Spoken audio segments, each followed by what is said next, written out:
L'objet de cette vidéo, c'est l'étude de l'image d'un intervalle par une fonction continue. Tout d'abord, qu'est-ce qu'un intervalle?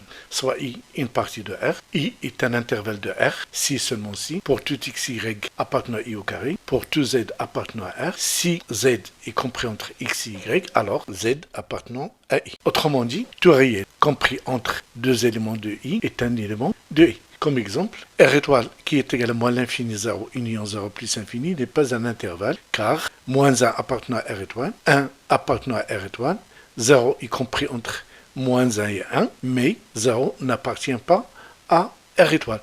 0 y compris entre deux éléments de R étoile et n'appartient pas à R étoile, donc R étoile n'est pas un intervalle. Image d'un intervalle fermé, borné, c'est-à-dire l'image d'un segment. Soit f une fonction numérique d'une variable réelle, soit a et b deux éléments du domaine de définition de la fonction f. Théorème, si f est continu sur l'intervalle AB, alors il existe un couple de réels petit m grand m, tel que f de AB est égal à petit m grand m. Autrement dit, l'image d'un segment par une fonction continue est un segment. Deux questions se posent. Que représentent les réels petit m et grand m? Autrement dit, comment déterminer petit m et grand m?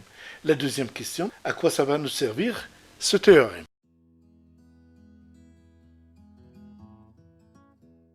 Premier cas, f est croissante sur l'intervalle AB. Soit c'est f, la courbe représentant la fonction f sur l'intervalle AB. Soit m, un point de cf, de coordonnées x, f de x. Si x décrit l'intervalle AB, alors f de x décrit l'intervalle f de A, f de B. Donc, si f est continu et croissant sur l'intervalle AB, alors f de AB est égal à f de A, f de B. Deuxième cas, f est continu et décroissant sur l'intervalle AB. Soit c'est f, la courbe représentant la fonction f sur l'intervalle AB. Soit m, un point de la courbe cf, de coordonnées x, f de x. Si x parcourt l'intervalle AB, alors f de x parcourt l'intervalle f de b, f de a. Donc, si f est continue et décroissante sur l'intervalle AB, alors f de AB est égal à f de b, f de a. Troisième cas, f n'est pas monotone sur l'intervalle AB. Soit ça f, la courbe représentant la fonction f sur l'intervalle AB. Remarquez que sur l'intervalle AB, la fonction f n'est pas monotone. Découpons l'intervalle AB en des intervalles sur lesquels la fonction admet une monotonie constante, c'est-à-dire soit croissante, soit décroissante. Donc, l'intervalle AB est la réunion des intervalles A alpha, alpha bêta, bêta gamma et gamma b. Soit m, un point de la courbe cf, de coordonnées x, f de x. Lorsque x varie sur l'intervalle AB, f de x varie sur l'intervalle f de bêta, f de gamma. F de bêta représente le minimum de la fonction f sur l'intervalle AB. Et f de gamma représente le maximum de la fonction f sur l'intervalle AB. Donc, si f est continu et n'est pas monotone sur l'intervalle AB, alors f de AB est égal à f de bêta qui est égal à min de f de x lorsque x appartenant à AB et f de gamma qui est égal au max de f de x lorsque x appartenant à AB. On peut donc énoncer le théorème suivant. Si f est continu sur l'intervalle AB, alors f de AB est égal à petit m grand m, où petit m est la valeur minimale de f sur AB et grand m est la valeur maximale de f sur l'intervalle AB. Exercice, soit f la fonction définie par f de x égale x à la puissance 3 moins 3x carré plus 1. Déterminer les images des intervalles moins 1, 0, 1, 2, 3, 4 et moins 2, 4 par la fonction f. Comme f est une fonction polynôme, donc f est continu sur R. Et par conséquent, f est continu sur chacun des intervalles moins 1, 0, 1, 2, 3, 4 et moins 2, 4. Et par conséquent, f de moins 1, 0, f de 1, 2 et f de 3, 4 et f de moins 2, 4 sont des segments. Pour déterminer ces images, nous allons étudier les variations de la fonction f sur chacun des intervalles.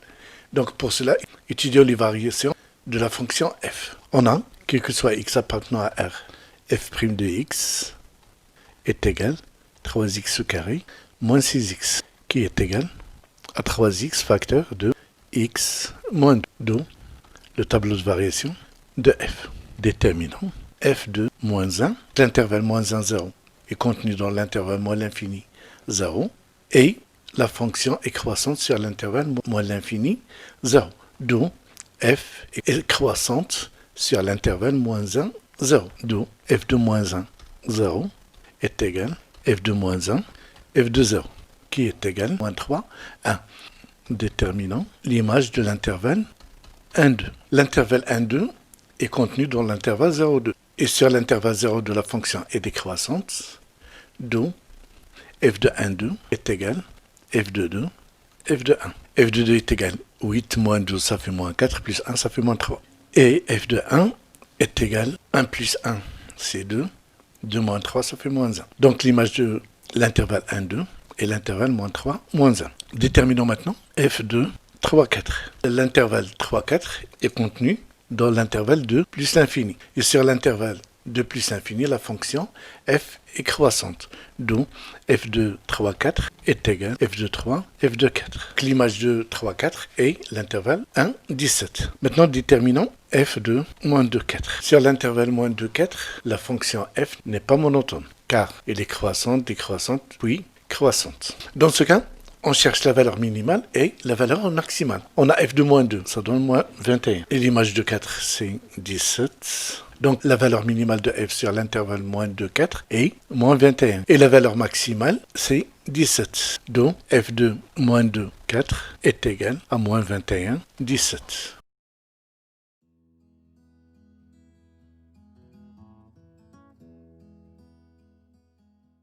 Du théorème f continu sur AB implique qu'il existe petit m, grand M appartenant à R2, tel que f de AB est égal à petit m, grand M. On peut en déduire deux situations. La première situation, quel que soit x appartenant à AB, f de x appartenant à l'intervalle petit m, grand M. Qui veut dire aussi, quel que soit x appartenant à l'intervalle AB, f de x est compris entre petit m et grand M. Et on utilise ce résultat dans le cas des encadrements, c'est-à-dire pour encadrer une expression ayant une variable sur un intervalle AB. La deuxième situation, pour tout lambda appartenant à l'intervalle petit m grand M, il existe x appartenant à AB, tel que f de x est égal à lambda. Ce qui se traduit par pour tout lambda appartenant à l'intervalle petit m grand M qui est égal à f de AB, l'équation f de x est égal à lambda admet au moins une solution dans l'intervalle AB.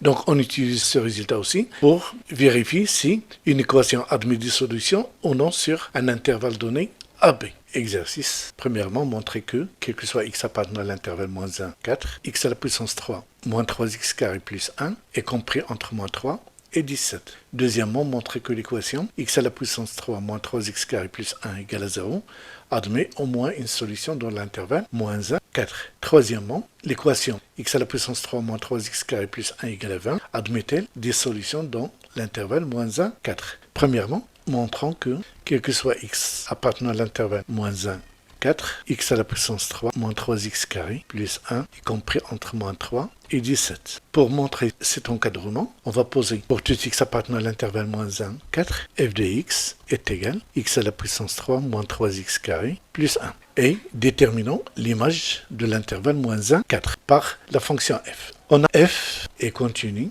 sur l'intervalle moins 1, 4. Restriction d'une fonction polynôme. D'où f de moins 1, 4 est un segment. Pour déterminer l'image f de moins 1, 4, il nous faut les variations de la fonction f. Pour cela, on va calculer la dérivée de la fonction f.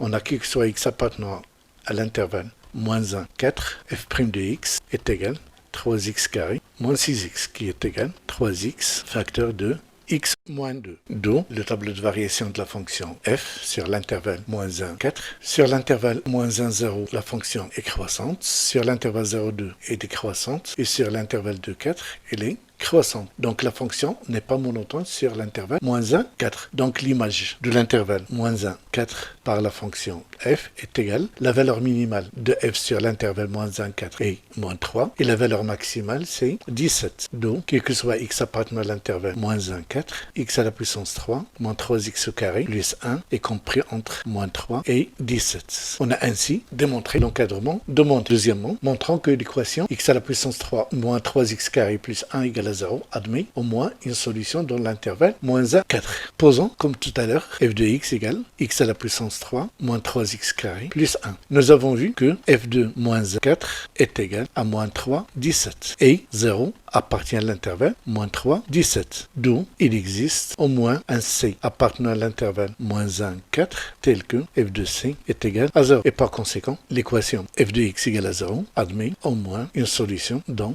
l'intervalle moins 1 et 4. Et comme f de x est égal à x à la puissance 3 moins 3x carré plus 1, alors l'équation x à la puissance 3 moins 3x carré plus 1 égale à 0 admet au moins une solution dans l'intervalle moins 1, 4. La troisième question, l'équation x à la puissance 3 moins 3x carré plus 1 égale à 20 admet-elle une solution? On a f de moins 1, 4 est égal à moins 3, 17. Et 20 n'appartient pas à moins 3, 17. Donc, il n'existe pas d'élément dans l'intervalle moins 1, 4 qui a une image est égale à 20. D'où, quel que soit x appartenant à l'intervalle moins 1, 4, f de x est différent de 20. Donc, l'équation x à la puissance 3 moins 3x carré plus 1 égale à 20 n'a pas de solution dans l'intervalle moins 1, 4.